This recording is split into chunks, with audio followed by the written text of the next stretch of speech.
Welcome to Gomathi's kitchen. நம்ம இன்றைக்கி பார்க்க போகிறது கும்பகோணம் ஸ்பெஷல் கடப்பா எப்படி செய்யலாங்கிறது தான் பார்க்க போகிறோம். இதை நீங்கள் நல்ல ஒரு சூடான இட்லி, இடியாப்பம், ஆப்பம், தோசையோடலாம் வச்சு சாப்பிட்றப்ப டேஸ்ட்டு செம்ம சூப்பராக இருக்கும். இதே மாதிரியான நிறைய வகையான குருமா வெரைட்டிஸ், சட்னி வெரைட்டிஸ்லாம் தனித்தனியாக ப்ளேலிஸ்ட்டில் ஆட் பண்ணியிருக்கேன். அதோட லிங்க்கு நான் டிஸ்கிரிப்ஷன் பாக்ஸ்லேயும் பின்ட்டு கமெண்ட்லேயும் போட்டிருக்கேன். விருப்பப்பட்டால் செக் பண்ணிக்கோங்க.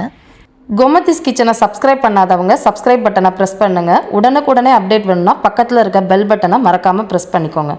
இப்போ கடப்பா செய்கிறதுக்கு 1/4 கப் அளவுள்ள பாசிப்பருப்பை 1 கப் அளவுக்கு தண்ணி ஊற்றி 10 நிமிஷம் ஊற வச்சுட்டதுக்கு அப்புறமா நீங்கள் குக்கரில் 2 விசில் வச்சுருங்க. அப்போ நல்லா மசிஞ்சு வெந்து வந்துடும்.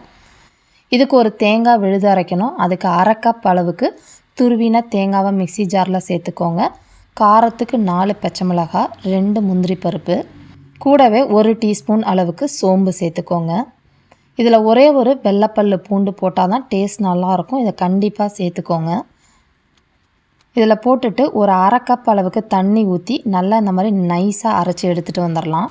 இப்போ குருமா செய்கிறதுக்கு 1/2 டேபிள் ஸ்பூன் அளவுக்கு எண்ணெயை பேனில் ஊற்றி சூடு பண்ணதுக்கு அப்புறமா ஒரே ஒரு இந்த சைஸில் பட்டை, 2 பிரிஞ்சி இலை சேர்த்து செவக்க விட்டுருங்க.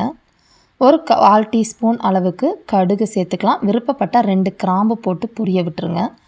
இதில் 2 பச்சை மிளகாவை கீரி போட்டு சேர்த்துக்கலாம். கொஞ்சம் கருவேப்பிலையும் போட்டு நல்லா பொரிய விட்டுருங்க. இதுக்கு 2 கப் அளவுள்ள நீளமாக நறுக்கின வெங்காயம் போடணும். அதாவது மீடியம் சைஸில் 2 வெங்காயம் சேர்த்துக்கோங்க. வெங்காயம் அதிகமாக இருக்கப்போ தான் அதோட டேஸ்ட் ரொம்ப நல்லாயிருக்கும். இதை ஒரு கண்ணாடி பதம் வர அளவுக்கு வதக்கிக்கோங்க. பார்த்திங்கன்னா இந்த அளவுக்கு நல்லா வதங்கி வந்துருச்சு. இப்போ ஒரு மீடியம் சைஸ் உருளைக்கிழங்க நல்லா வேக வச்சுட்டு மசிச்சு எடுத்து வச்சுக்கோங்க. அதையும் இதில் போட்டுட்டு நல்லா 2 நிமிஷத்துக்கு வதக்கி எடுத்துக்கலாம். இதில் கொஞ்சமாக மஞ்சள் தூள், மற்ற மசாலா சாமான்கள் எதுவுமே சேர்க்கக்கூடாது. இதோட மஞ்சத்தூள் பச்சை வாசனை போகணும். அதனால் கொஞ்சம் நேரம் வதக்கிக்கலாம். இப்போ நம்ம வேக வச்சு மசிச்சு வச்சுருக்கிற பருப்பு தண்ணியை இதில் சேர்த்துக்கோங்க.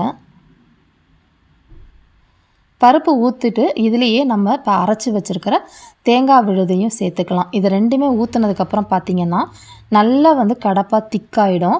அதனால் 2லேருந்து 2.5 கப் அளவுக்கு தண்ணி ஊற்றிக்கணும்.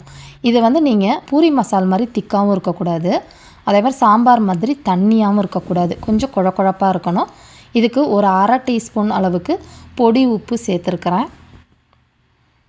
எல்லாத்தையுமே நல்லா கலந்துட்டு நல்லா கொதி வரட்டும். கொதி வந்தோடனே நம்ம ஆஃப் பண்ணிட வேண்டியதான். இது கொஞ்சம் காரம் சுள்ளுன்னு இருந்தால் தான் டேஸ்ட் நல்லாயிருக்கும். அப்படி இல்லைன்னா சப்புன்னு இருக்கிற மாதிரி இருக்கும்.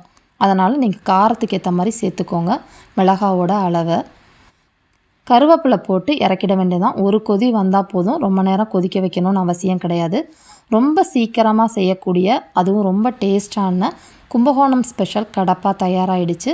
இதே மாதிரி அளவுகளோடு நீங்களும் செஞ்சு பாருங்கள். செஞ்சு பார்த்துட்டு எப்படி இருக்குங்கிறத கமெண்ட் பண்ணுங்கள். வீடியோ பிடிச்சிருந்துச்சுன்னா லைக் பண்ணுங்கள், ஷேர் பண்ணுங்கள்.